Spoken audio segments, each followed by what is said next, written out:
I never thought owning a small cabin in the mountains would drag me into a battle with an HOA. But here I was, standing at the edge of losing everything, and what happened next turned my entire life upside down. From the very beginning, this wasn't just about a cabin.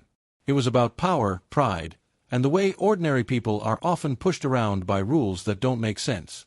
The HOA thought they could control me, but they didn't know who they were messing with. When I first bought that cabin, I dreamed of peace and quiet. I wanted a place where I could escape from the noise of the city. A place where the sound of birds, the smell of pine trees, and the view of the stars at night could bring me peace. But not long after moving in, I learned that peace was the one thing the HOA refused to let me have. They started with letters. Harsh, cold letters filled with rules and warnings. Your grass is too long. Your fence is not painted the right color. Your car is parked 1 inch outside of the allowed area. At first, I laughed. I thought it was a joke. How could someone care so much about things that small? But it wasn't a joke. It was a warning shot. I tried to play nice. I followed some of the rules, I ignored the petty stuff, and I told myself it would calm down. But it didn't. It got worse. Every week, a new letter arrived. Every month, a new fine appeared on my doorstep.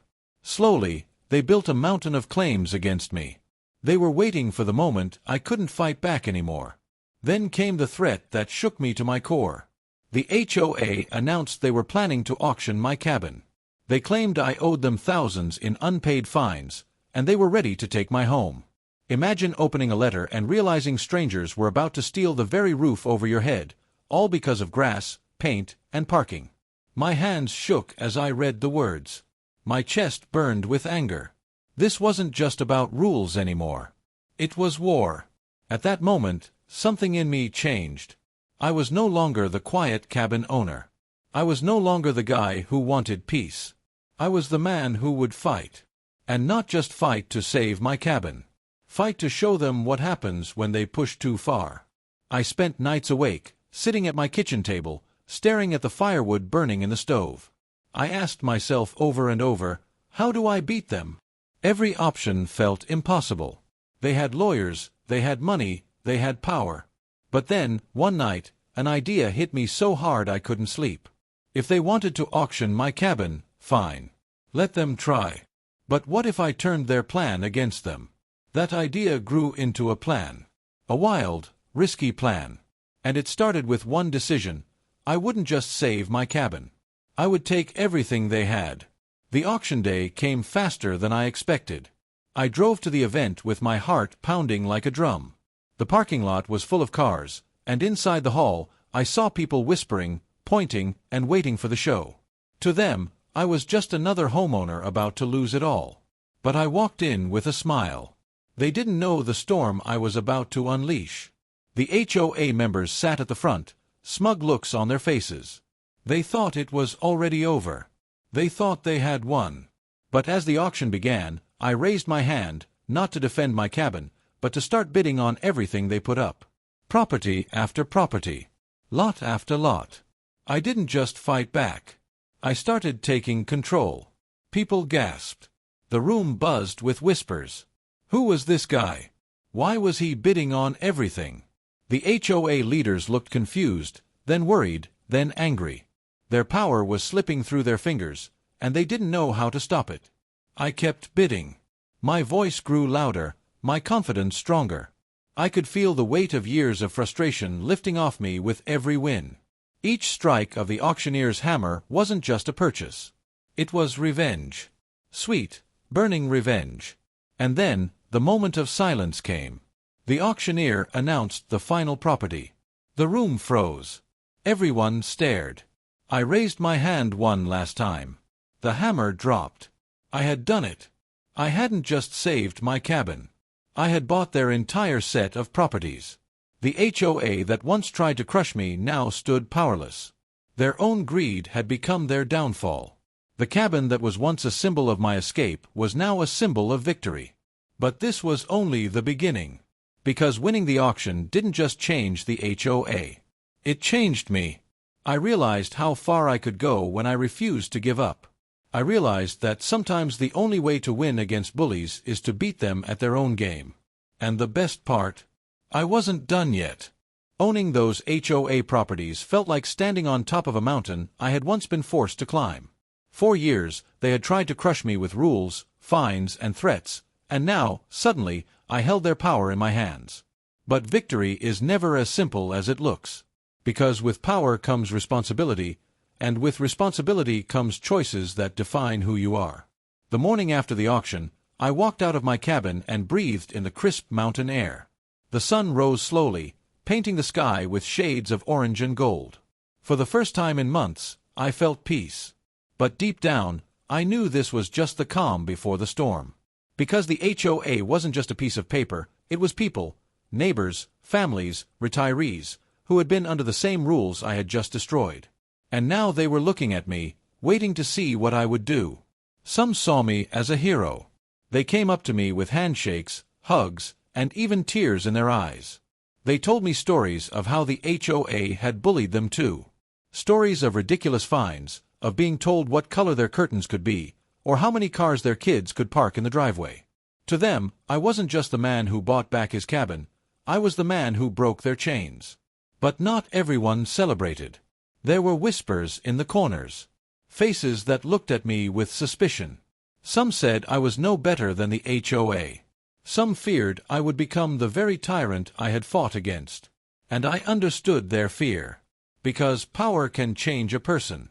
And the question was, would it change me? I sat in that cabin night after night, staring at the stack of papers that proved I now owned everything the HOA once controlled. It was intoxicating and terrifying at the same time. Part of me wanted to burn every single rulebook, tear down every fine, and let everyone live free. Another part of me wondered if freedom without any order would turn into chaos. That's when I remembered something my grandfather once told me. He said, "Power doesn't reveal who you are. Power reveals who you've always been." Those words echoed in my mind like thunder. I didn't fight the HOA to become another dictator. I fought them to give people peace, the same peace I had wanted when I first bought my cabin. So I made a choice.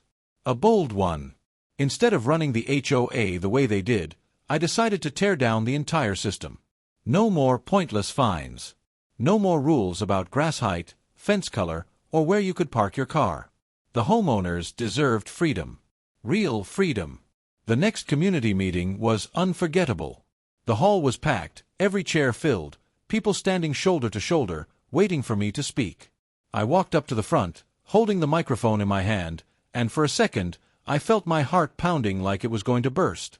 Then I looked into their eyes, tired, hopeful, desperate, and I knew exactly what I needed to say. I didn't fight to replace one ruler with another, I began. I fought because I was tired of being told how to live in my own home. And I know many of you feel the same. That ends today. From this moment forward, the HOA as you knew it is gone. The room erupted. Cheers, claps, even people crying.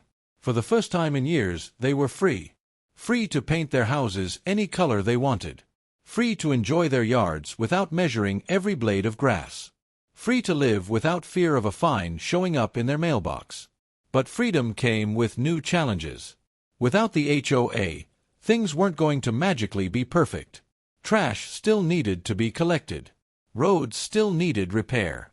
Snow still needed clearing in the winter. The difference now was that people had a choice. We could either come together as neighbors and figure it out, or let everything fall apart. And something beautiful happened. People started stepping up. A retired man volunteered to organize trash pickups. A young family offered their truck for snow removal.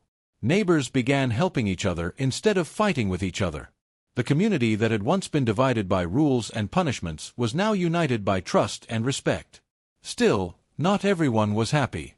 The old HOA board members were furious. They tried to fight me in court. They spread rumors that I was reckless, dangerous, even insane. They wanted the old system back, because the old system gave them control. But no matter how loud they shouted, the people stood with me. And together, we proved that real community doesn't need control, it needs freedom. As months passed, I saw my cabin transform from a place of conflict into a true home.